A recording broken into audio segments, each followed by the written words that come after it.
Super Saravana stores.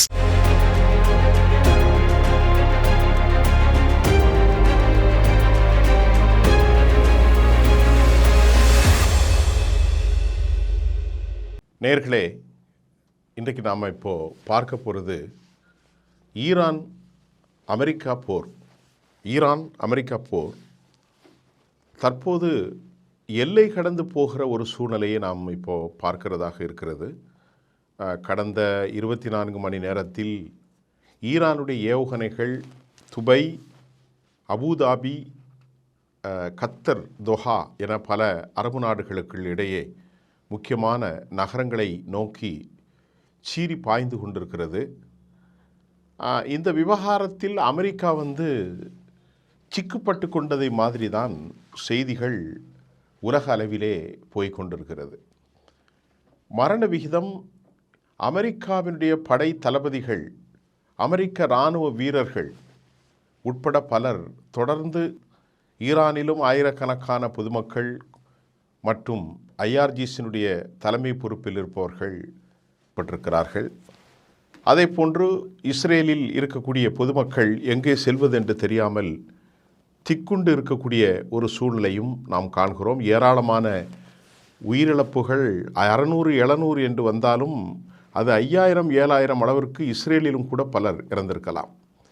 இதற்கிடையே தான் நான் ஏற்கனவே சொன்ன 24 மணி நேரத்தில் ஈரானின் ஏவுகணைகள் துபை, அபுதாபி, தோஹா இப்படி அரபு நாடுகள் முழுவதுமாக சீறி பாய்ந்திருக்கிறது. குவைத்தில் இருக்கக்கூடிய அல் சலேம் தளம், அதாவது அமெரிக்காவுடைய அல் சலேல் தளம், கத்தரில் இருக்கக்கூடிய அல் உதீத் தளம், அதே போல் பஹ்ரைனில் உள்ள அமெரிக்காவினுடைய 5வது கடற்படை தலைமையகம் என அமெரிக்காவுக்கு எல்லா இடங்களிலும் அரபு நாடுகள் கொடுத்த இடங்களில்தான் இப்போது ஈரானுடைய மிக முக்கியமான இலக்குகளாக அமைந்திருக்கிறது. தங்கள் மண்ணையும் மக்களையும் பிணை கைதிகளாக்கி அமெரிக்காவிடம் கொடுத்த அரபு நாடுகளுக்கு இப்போது மிஞ்சியது பெரிய ஏமாற்றம்தான் என்ற செய்திகளும் வருகிறது. ஈரான் ஏவுகணைகளை வீசும்போது இஸ்ரேலுக்கு மட்டும் தனது நவீன ஏவுகணை எதிர்ப்பு அமைப்புகளை, அதாவது ஆன்டி மிசைல் சிஸ்டத்தை வாரி வழங்கும் அமெரிக்கா அரபு நாடுகளை மட்டும் நட்டாட்டில் விட்டிருப்பது போல தான் இப்போது அரபு நாடுகள் மத்தியிலும் சர்வதேச அளவிலும் ஒரு ஹாட் டாக் போய்கொண்டிருப்பதை நாம் பார்க்க முடிகின்றது. அதே போல குவைத் உள்ளிட்ட பகுதிகளிலும் அமெரிக்க தூதரகங்கள் மீது தாக்குதல் முயற்சிகள் நடந்ததாகவும் கூட தகவல்கள் வருகிறது. ஈரான் நாடாளுமன்ற உறுப்பினர் அலடீன் புரூஜரார்டி இந்த பிராந்தியத்தில் அமெரிக்காவினுடைய அனைத்து தளங்களையும் நாங்கள் குறிவைப்போம், அதில் எந்த விதமான சமாதானமும் செய்து கொள்ள மாட்டோம் என அவர் எச்சரிக்கை விடுத்திருக்கிறார். இதே போன்று ஈரானுடைய ஏவுகணை பெட்டா டிகாவா நகரை தாக்கியதாக, அதாவது இஸ்ரேலில் இருக்கிற பெட்டா டிகாவா நகரை தாக்கியதாக சேனல் 12 செய்தி வெளியிட்டாலும் சேதம் ஏற்பட்டாலும் உயிரிழப்பு இல்லை என்று அவர்கள் மழுப்பலான பதிலை சொல்லிக் கொண்டிருக்கிறார்கள். இதற்கிடையிலே இஸ்ரேலுக்கான அமெரிக்க தூதர் மைக் ஹுக்குபி டெல் அவீவில் இருக்கக்கூடிய பென் கூரியன் ஏர்போர்ட் திறப்பு நிலை இன்னும் வெளியாகவில்லை என்றும் வெளியே போகக்கூடிய விரும்புவோர்கள் சினாய் பெனிசூலாவின் வழியாக செல்லலாம். அப்படி என்றால் இஸ்ரேலில் எந்த அளவிற்கு பயங்கரமான தாக்குதலை ஈரான் கொண்டு சென்றிருப்பது என்பதை நாம் புரிந்து கொள்ள முடிகிறது. இதற்கிடையிலே ஐக்கிய அரபு அமீரகம், அதாவது United Arab Emirates, Bahrain, Iraq, Jordan, Kuwait, Qatar நாடுகளில் அவசர பணியில் இல்லாத பல அமெரிக்கர்கள் வெளியேற அறிவுறுத்தப்பட்டிருக்கிறார்கள். இனி அமெரிக்கர்கள்லாம் அங்கே வாழ்வது கஷ்டம் என்ற இந்த சூழ்நிலையில் ஈரானுடைய ரெட் கிரசன்ட் சொசைட்டி வெளியிட்ட தகவலின்படி ஈரானில் இதுவரை, இது நேற்றைய தகவலின்படி 787 பேர் உயிரிழந்ததாக கூறப்படுகிறது. ஆனால் உண்மையிலேயே ஈரானில் இறந்தது அது 1000 கணக்கில் இருக்கலாம். அதே மாதிரி இஸ்ரேலிலும் இறந்து போனவர்கள் பல்லாயிரக்கணக்கில் இருக்கலாம். அதே போன்று அமெரிக்க தளங்களில் 500-600 என்று இறந்திருப்பதாகவும் சொல்லப்படுகிறது. மூன்றாவதாக இந்த போர் ஒரு மாதத்தில் முடிவுக்கு வரும் அப்படின்ட்டு அமெரிக்க அதிபர் சில நாட்களுக்கு முன்பு கூறி வரும் நிலையில் பெஞ்சமின் நெத்தன்யாகும் 3 நாளில் போர் முடிவுக்கு வரும் என்று அவர்கள் வெறும் கதை பேசுகிறார்கள். ஈரான் இந்த நிலையில் போர் நிறைவு பெறாத போராக கருதப்படுகிறது என்றும் ஈரானுடைய வார்த்தை இருக்கிறது. இந்த போரை நாங்கள் முடிக்க மாட்டோம், யார் இந்த போரை ஆரம்பித்தாரோ அவர்கள் பிச்சை எடுத்து கையேந்தும் வரை நாங்கள் முடிக்கப் போவதில்லை என்றும் ஈரானுடைய பக்கர் ஹலிபாபுடைய அந்த செய்தியும் நான் உங்களுக்கு சொல்கிறேன். பொருளாதார மிகப்பெரிய பின்னடைவை ஈரான் சந்தித்திருப்பதாக, ஈரானுடைய தாக்குதலில் உலகம் சந்தித்திருப்பதாக அறிய முடிகின்றது. மிகப்பெரிய பொருளாதார பின்னடைவை உலகம் சந்தித்திருப்பதன் காரணம், இன்னும் 1 வாரம் 10 நாட்கள் சென்றுவிட்டால் அதனில் பொருளாதார நிலைகள் என்ன ஆகும் என்பதையும் நாம் கவனிக்கக்கூடியதாகவும் பெரும் அச்சம் ஏற்பட்டிருப்பதாகவும் சொல்லப்படுகின்றது. இதற்கிடையே பிரான்ஸ் சீனாவை அணுகி போரை நிறுத்துவதற்கான கோரிக்கை வைத்திருக்கிறது. அரபு நாடுகள் புட்டினிடம் எப்படியாவது போரை நிறுத்துறதாக கெஞ்சி வருகிறார்கள். இந்த போரில் ட்ரம்ப் முழுமையாக தோல்வியடைந்த நிலையில்தான் இருக்கிறார். செவ்வாய்க்கிழமை போரை முடிவுக்கு கொண்டு வந்து விடலாம் என்றும் அவர் தப்பு கணக்கு போட்டதாக இன்றைக்கு அமெரிக்காவை தாண்டி உலகெங்கும் இருந்து செய்திகள் வருகிறது. அமெரிக்கா, இஸ்ரேல் மற்றும் அவர்களின் மத்திய கிழக்கு கூட்டணி கணக்குகள் முழுமையாக காலியாயிருக்கிறது. நாள் ஒன்றுக்கு 1 பில்லியன் அளவிற்கு அவர்கள் செலவுகளை செய்து கொண்டிருக்கிற நேரத்தில் இப்போ நாம் அமெரிக்காவினுடைய சில விஷயங்களை பேச வேண்டியதான் இருக்கிறது. அமெரிக்காவினுடைய கணிப்பு என்னவென்றால், வேறு எந்த கணிப்பும் இல்லை. அமெரிக்காவுடைய கணிப்பு சையத் அலி காமெனி திட்டமிட்ட அடிப்படையில் சனிக்கிழமை பட்டவுடன் ஞாயிற்றுக்கிழமை மக்கள் வெளியே வந்து விடுவார்கள், வீதியிலே வந்து போரிடுவார்கள், வீதியிலே வந்து கலவரம் செய்வார்கள், நாடு முழுவதும் பெரும் சிஸ்டமேட்டிக் எரர் அப்படிங்கிற மாதிரி பல இடங்களில் பெரும் குழப்பம் ஏற்படும், செயல்பாடுகள் ஸ்தம்பித்து போகும் என்றெல்லாம் அவர்கள் நம்பினார்கள். ஆனால் உண்மையிலேயே அப்படி எதுவும் நடக்கவில்லை. மக்கள் அரசுக்கு ஆதரவாக 1 மில்லியன் மக்கள் வீதிக்கு வந்த நிலையில் அரசுக்கு எதிராக எந்த ஒரு கிளர்ச்சியும் நடைபெறவில்லை என்பதையும் நாம் இங்கே கவனிக்க வேண்டியிருக்கிறது. அதே நேரத்தில் அமெரிக்கா நிலைகளை குறிவைத்து நாசம் செய்யும் வகையிலே இஸ்ரேல் மக்கள் ஓடிக்கொண்டிருக்கும் நிலையும் இப்பொழுது கூட வந்த செய்தி, இஸ்ரேல் மக்கள் எங்கே சிக்குண்டு எப்படி தப்புவது என்று தெரியாமல் அவர்கள் தவித்து வருகிறார்கள்.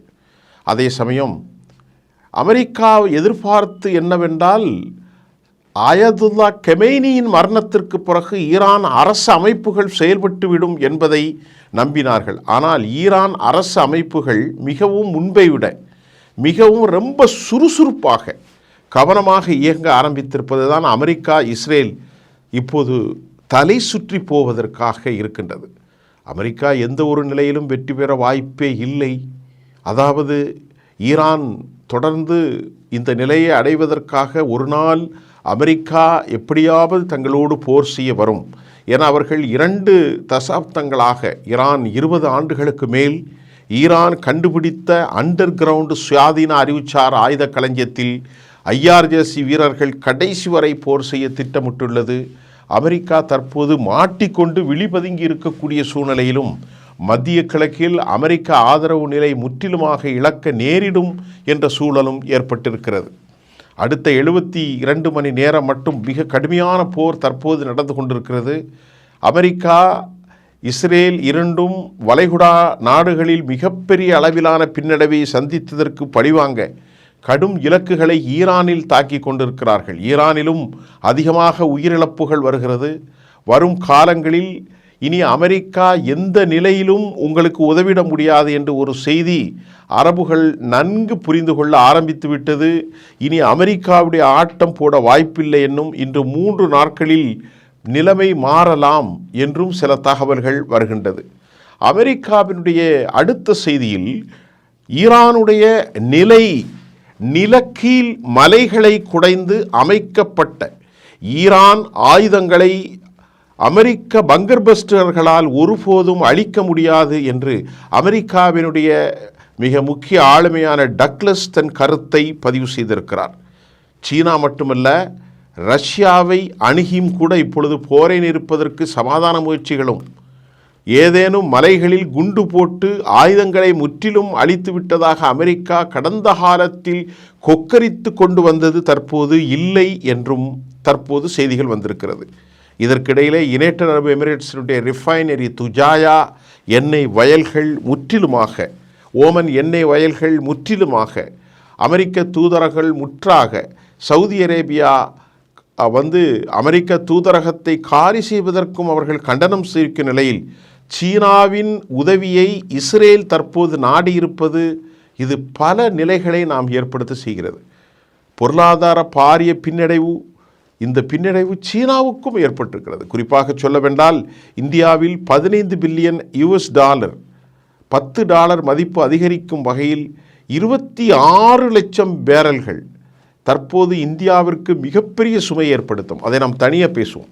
மத்திய கிழக்கு சுற்றுலாவிலே 38 லட்சம் பயணிகளில் 60 பில்லியன் $, வர்த்தம் பெரிய அளவில் பாதிக்கப்பட்டிருக்கிறது. 28 அமெரிக்கா MQ-9 உளவு விமானங்களை MQ-9 உளவு விமானங்கள் ஈரானால் சுட்டு வீழ்த்தப்பட்டிருக்கிறது. பூமிக்கு கீழே அதிர்வு ஏற்பட்டிருக்க நிலையில் அது அணு ஆயுதத்தை பரிசோதித்திருப்பதாகவும் தற்போது மத்திய கிழக்கு முழுவதும் பெரும் பதட்ட நிலை உருவாகியிருக்கிறது. ஓமன், கத்தர் அமெரிக்காவிடம் போரை முழுமையாக முடித்துவிட ஆலோசனை செய்தாலும் அமெரிக்கா தன்னை மட்டும்தான் காத்து கொள்கிறதே தவிர தனது நண்பர்களை அவர்கள் காக்க மறுத்துவிட்டார்கள். ஈரானுக்கு நிலைமையை தாண்டி அமெரிக்கா, நான் ஏற்கனவே சொன்ன மாதிரி, நாள் ஒன்றுக்கு 10,000 கோடிக்கு மேல் செலவருகிறது. இதனையெல்லாம் எப்படி அவர்கள் எதிர்கொள்ளப் போகிறார்கள்? யூரோப்பியன் போரை முடிவுக்கு கொண்டு வர வேண்டும் என பரிந்துரை செய்கிறது. இதற்கிடையில் இன்டர்செப்டம்பர் ஏவுகணைகள் இல்லாததால், அதாவது இதை மறைக்கக்கூடிய டிஃபென்ஸில் வரக்கூடிய ஏவுகணைகள் இல்லாமல் பெரும் தடுமாற்றத்தில் அமெரிக்கா இருக்கிறது. ஈரான் நிலக்கீழ் மலைகளை குடைந்து ஏராளமான ஏவுகணைகளை தளத்திலிருந்து வீசப்படும் நிலையில் இதுவும் ஒரு ஆபத்தான கட்டத்தை நோக்கி சென்று கொண்டிருப்பதை பார்க்கிறோம். இவ்வளவு நேரம் பேசியதில் சுருக்கமாக நீங்கள் புரிவதென்றால், அமெரிக்கா இந்த போரை ஒரு 4 நாளங்களில் அவர்கள் நிறுத்தி ஈரானை பெரிய அளவில் குடைச்சல் கொடுத்து விடலாம் என்று அமெரிக்கா எண்ணியது. ஆனால் அமெரிக்காவின் திட்டத்தை மாறி தலைவர் இறந்த பிறகும் அந்த நாடு இயங்கும் என்பதும் சிஸ்டமேட்டிக்காக அவர் உயிரோடு இருக்கின்ற போதே எல்லோரையும் அந்தந்த பணிகளுக்கு நியமித்திருப்பது அமெரிக்காவின் எதிர்பார்ப்பை இவ்வளவு தாக்குவார்கள் என்று அமெரிக்கா எண்ணவில்லை. ஈரானுடைய இந்த தாக்குதலில் அவங்க என்ன கணக்கு போட்டிருக்கான்னா, மத்திய கிழக்கில் இருக்கிற Saudi Arabia, United Arab Emirates, Kuwait, Qatar, Bahrain, அதே போன்று ஓமன், ஜொர்டான் போன்ற நாடுகள், இஸ்ரேல் போன்ற நாடுகள், இதெல்லாம் செல்வத்தை வைத்து கொண்டு தானே அமெரிக்கா விளையாடுகிறது.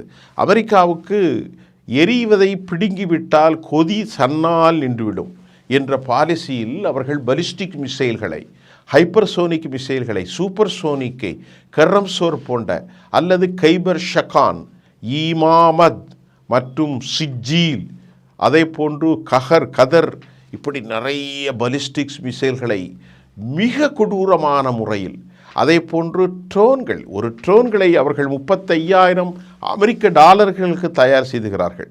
ஆனால் அமெரிக்கா அதை தடுப்பதற்கு 5-4 ஏர் டிஃபென்ஸ் சிஸ்டத்தில் இடைநிலை தடுத்ததை ஏவுகணைகளை பயன்படுத்தும். இப்போது அந்த இடைநிலை நிறுத்த ஏவுகணைகளும் கூட அமெரிக்கா யூதர்களிடத்தில் பற்றாக்குறை ஏற்பட்டிருப்பது.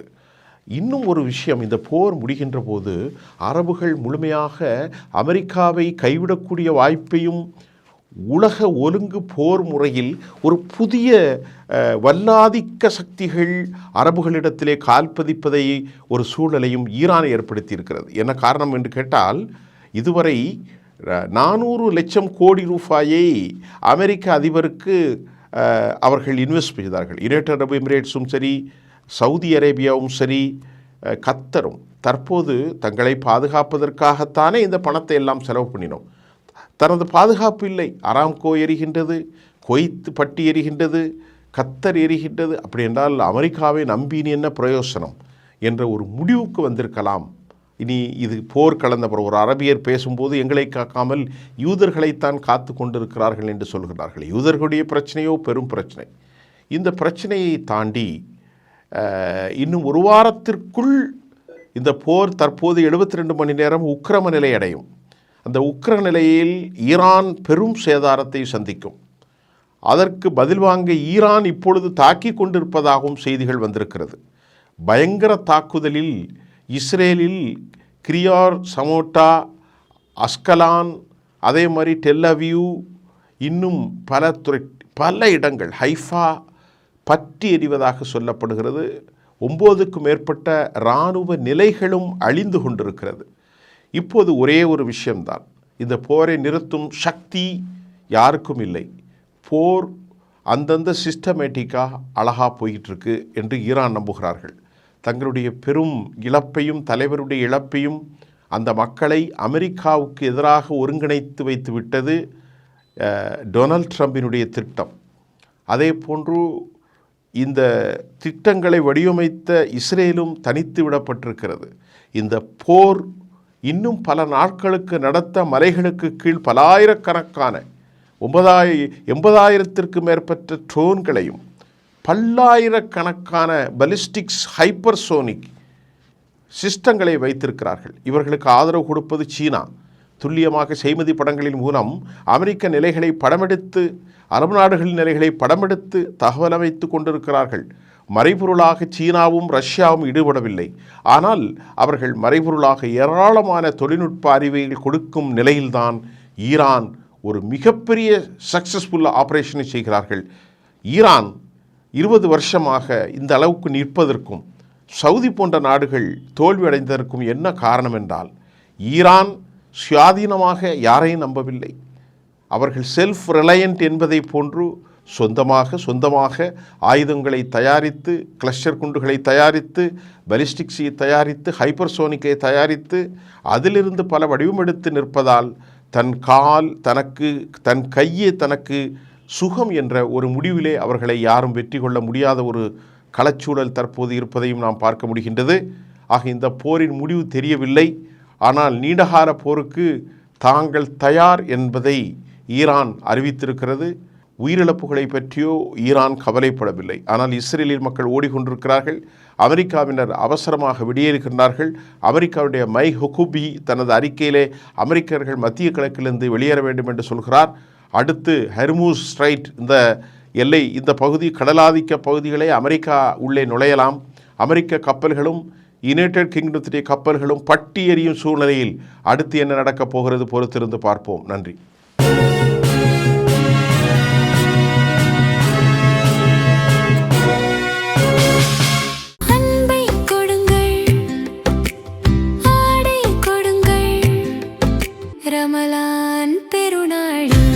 Super Sarvana Stores.